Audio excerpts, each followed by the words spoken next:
వినాయక చవితి రానే వచ్చింది.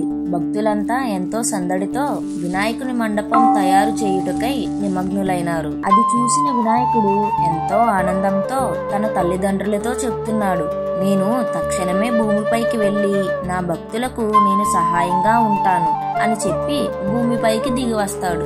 భక్తులు వినాయకుని విగ్రహం కొనటానికి వెళ్ళగా అక్కడ విగ్రహాలను చూసి నన్ను ఎన్ని అవతారాలలో తయారు చేశారో అని ఆనందంతో పొంగిపోతాడు. భక్తులు ఆ విగ్రహాలను చూసి ఈ వినాయకుడు బాగున్నాడు, ఆ వినాయకుడు బాగున్నాడు అని అనుకుంటారు.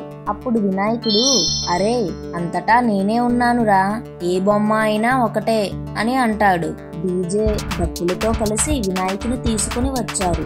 అప్పుడు వినాయకుడు, అరే నా చెవులు పగిలిపోయేలా ఉన్నాయి, సౌండ్ తగ్గించండిరా అని అంటాడు. భక్తులంతా సందడితో వినాయకుని ప్రతిష్ఠించటానికి వచ్చారు. రకరకాల ప్రసాదాలు, మోదకాలు, శనగలు, పులిహోర, కుడాలు, ఉండ్రాళ్ళు ఇలా వినాయకుడికి ఇష్టమైన ప్రసాదాలు అన్నీ తీసుకుని వచ్చి పెడతారు.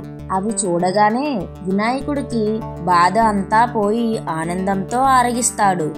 అలా నవరాత్రులు వినాయకుడు ప్రసాదాలను స్వీకరిస్తూ భజనలు వింటాడు.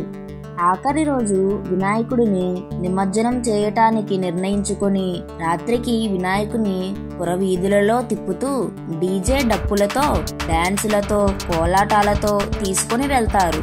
పాపం వినాయకుడు వెళ్ళిపోతున్నాను అన్న బాధ ఒకవైపు, ఆ డాన్సులను, భక్తుల పూజా శ్రద్ధలను చూసి ఒకవైపు ఆనందంతో పొంగిపోతాడు. నిమజ్జనం పూర్తి కాగానే తన తల్లిదండ్రుల దగ్గరకు వెళ్లి ఎంతగానో మురిసిపోతాడు. ఇలాంటి మరెన్నో కథల కోసం లైక్, షేర్ అండ్ సబ్స్క్రైబ్ కుట్టి టాక్స్.